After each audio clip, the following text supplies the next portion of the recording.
Hello, I'm George Middleton.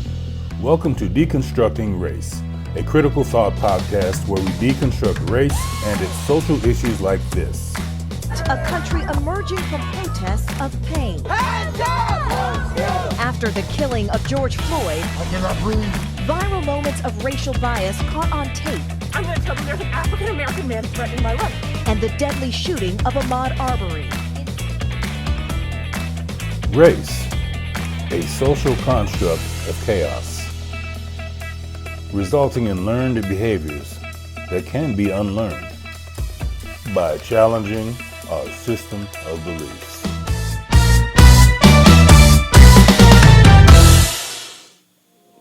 Let's begin. Welcome to Deconstructing Race, where we take topical issues and extract the racial equation from them. This week, we are in part 2 of the topic Race, Religion, and Politics, the polygamy of ideologies. A major takeaway in part 1 that we will begin with is the historic introduction of race and its perpetuation in the Bible. Let's review the clip in part 1 from Robert P. Jones, author of White Too Long. I'm guessing that the answer to this question, I'm guessing there are multiple answers to this question that may vary, but what have been some of the biblical justifications for slavery and then short of slavery, discrimination or outward racism? Yeah, so I spent a whole chapter in the book talking about kind of theology and kind of how this creeps in and is embedded in white Christian theology. One of the most blatant examples really is that white Christians really invented a separate creation story for Black and brown people that was separate from the creation story for white people. So and read this back into the book of Genesis. And it was in the story of Cain and Abel. These are two brothers. Cain kills his brother Abel because he's jealous and then lies to God about the murder. And in the text, it says that God marks him, marks him as a result. Now, the text doesn't say anything about skin color or race or any of that, but white theologians and clergy and white Christians in general read back into that passage. Aha, here's the beginning of dark-skinned people. That's their origin story. Now, that conveniently, traces then whites back to Adam and Eve, to these kind of more noble human beings that God formed by God's own hands and breathed life into them, and then traces the origin story of non-white peoples in the world, literally to a criminal act. That is to a murder. And so it sets up a kind of not only kind of racial hierarchy, but a moral hierarchy, with whites having this more noble history and non-whites having this history that again goes back to an original ancestor who is literally a murderer. Because of this practice in the period of legal slavery, used to mentally and spiritually control the African population, many pastors today unknowingly integrate and perpetuate this harmful ideology with biblical principles today. We are going to explore one such example of a pastor who does this, with good intentions, but based on an inaccurate premise of race as a reality. Anthony Tyrone Tony Evans, born September 10, 1949, is an American Christian pastor, speaker, author, and widely syndicated radio and television broadcaster in the United States. Evans serves as senior pastor to the over 9,500 member Oak Cliff Bible Fellowship in Dallas, Texas. We are going to analyze his December 2020 presentation of Race and Reconciliation. One of the most daunting issues that we've had to grapple with as a country and as a culture is the issue of race. The problem of race has dominated us from beginning to end. And every day, in one form or another, it hits us in the face. And we wonder often, is there ever going to be a solution to this problem that lives in infamy in our minds, in our hearts, and in our relationship. One of the things that has divided people along political, social, cultural, and class lines is the issue of race and the sin of racism. I'll never forget my first confrontation with racism at about 10 years old when my father was driving me in Baltimore past a White Tower restaurant, and I asked my dad about getting a hamburger. And he informed me we couldn't go in there to eat because they didn't allow Negroes, as he would say then, into the place. Confused. I wanted to get a little clarity on why, and he began to give me my basic orientation to the problem of race, to the problem of racism. It became more amplified growing up in Baltimore when I found out that there were some quote-unquote evangelical churches that we could not visit or go in because of segregation and illegitimate divisiveness.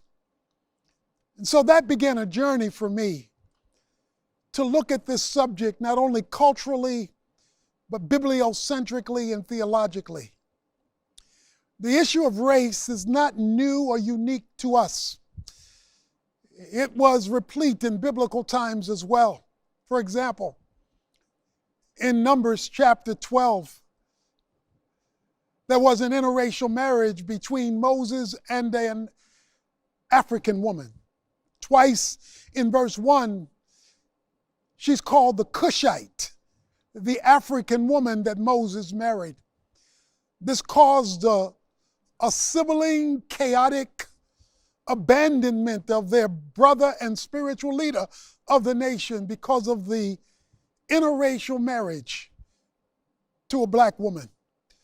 So incensed was God at their racist mentality, at the institution of marriage that he himself had established, that God came down and he judged them, particularly Miriam, his sister, turning her skin white until she repented of her racism. Let's set the geographical context of this event in Numbers. The Ethiopian and the Cushite. They reside in Africa. Tony Evans then says specifically that in this scripture, Numbers 12:1, race is mentioned in the Bible. Let's read a few of the scriptures, of the verses, and see if we can find it. And Miriam and Aaron spake against Moses because of the Ethiopian woman whom he had married, for he had married an Ethiopian woman. And they had said, Hath the Lord indeed spoken only by Moses? Hath he not spoken also by us? And the Lord heard it. Now the man Moses was very meek, above all the men were which were upon the face of the earth. And the Lord spake suddenly unto Moses, and unto Aaron, and unto Miriam, Come out, ye three, unto the tabernacle of the congregation. And they three came out. Reading on in this King James version of this passage, nowhere is the word race used. Evans uses the term Cushite. The King James Version uses Ethiopian. Neither of these designations are racial. They are cultural. However, today, because we squeeze cultural groups into racial classifications, i.e. black and white, we assume, incorrectly, that the Bible is doing the same. Until we're educated on the difference between race and culture, we will only continue to perpetuate the damage of this ideology. Next, Moses was born in Egypt, and he married a woman from Ethiopia. Both of these countries are on the continent of Africa. So there is most likely not much of a difference between their visual or physical appearance, with maybe some minor adjustments. So where would the race factor come in between two cultural groups with minor differences? Differences as it refers to their physical appearance. There may be differences in their cultural practices or beliefs. And speaking of Moses' physical appearance, doesn't the image of Charlton Heston come to mind? And my question is, how can one born in Egypt, living on the continent of Africa, look like that? Did they have white people in Egypt? White is a European term.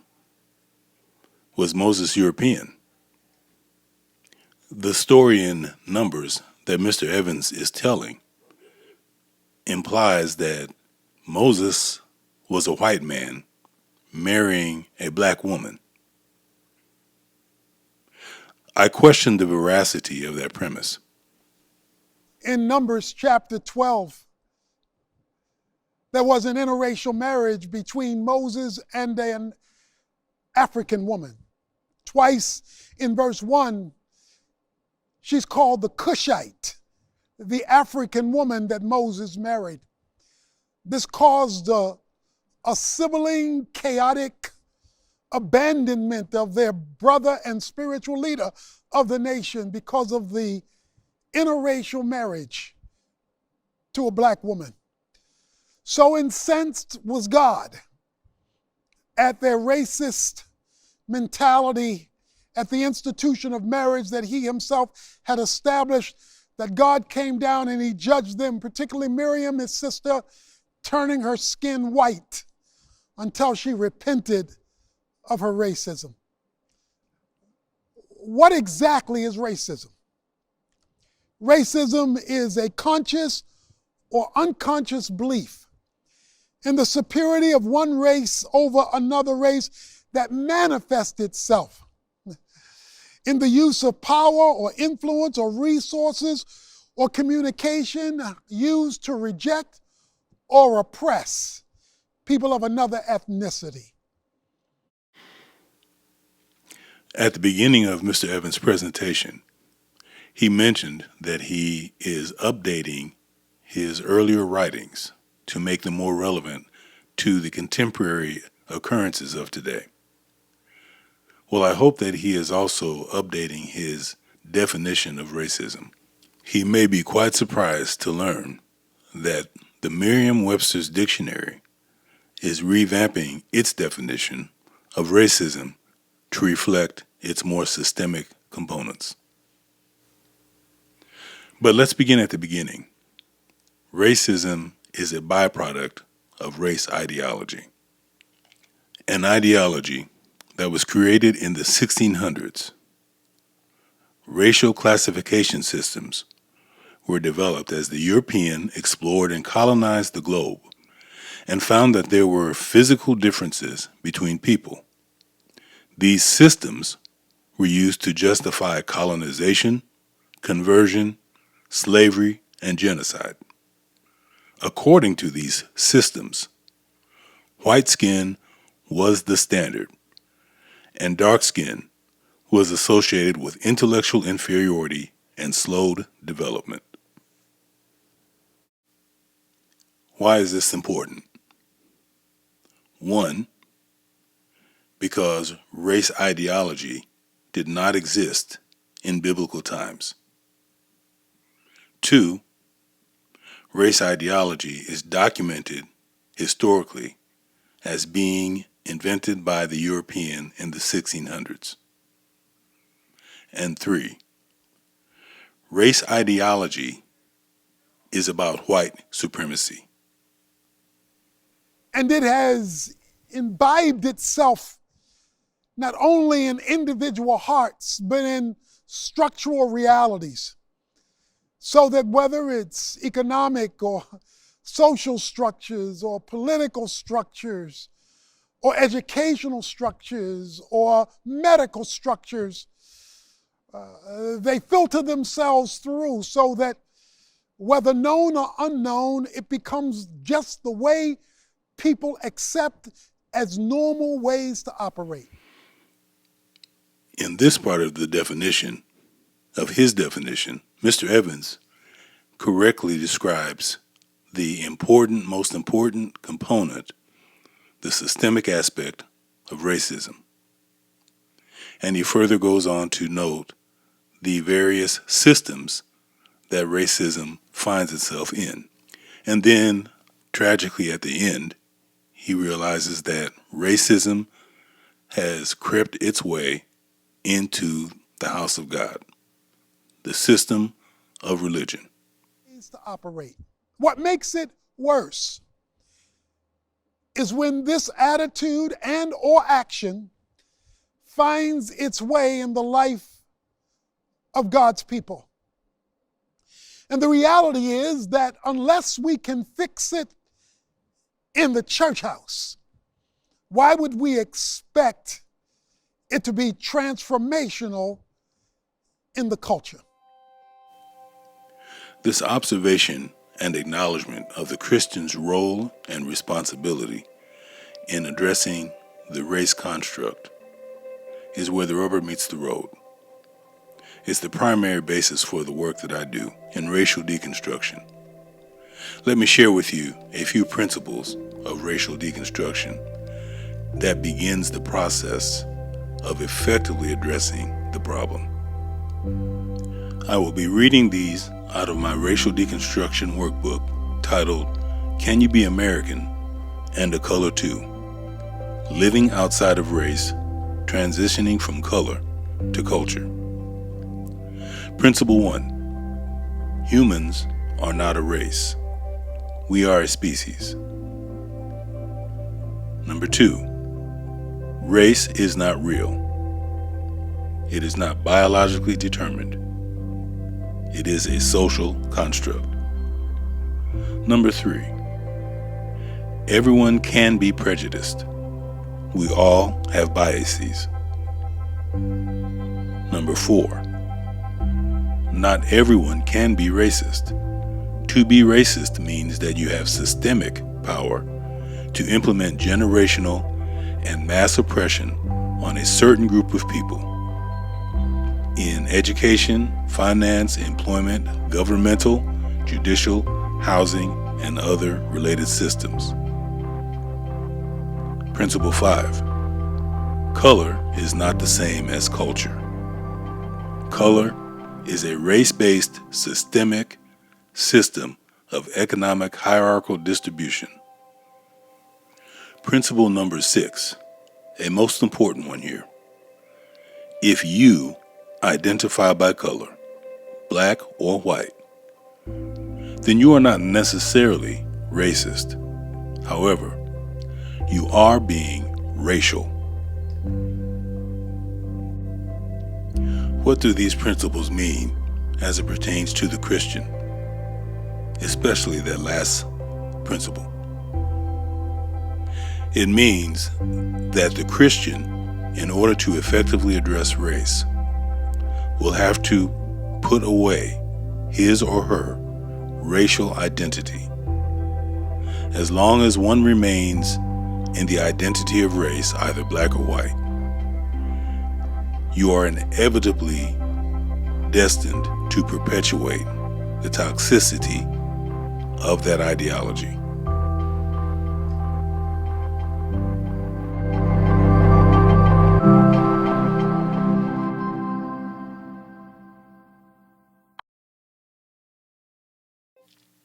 In part 3 of this episode, on next week's discussion, we're going to assess Mr. Evans' assertion of race in Paul's letter to the Ephesians.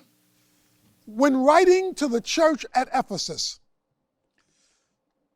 Paul spends the first half of the chapter talking about the magnificent grace of God. He tells us we are saved by grace through faith. He tells us that in the ages to come, God wants to manifest His grace. He comes in verse 10 and he says it's because of this grace that we are now workers. We need to get to work and get the job done now that we've been redeemed by Jesus Christ. But curiously, when he finishes talking about grace, he goes to race. He moves from grace to race. And he says that the first work of saved people, of people who name Jesus Christ, ought to be the work of racial reconciliation. He says that the very first...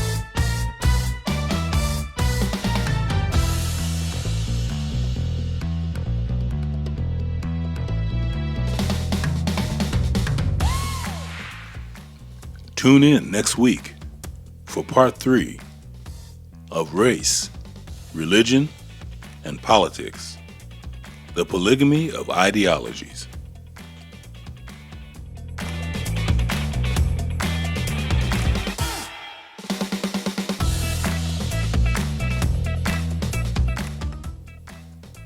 If you are interested in learning more about the concept of racial deconstruction, my works are available on Amazon. And I am also available for personal consultation.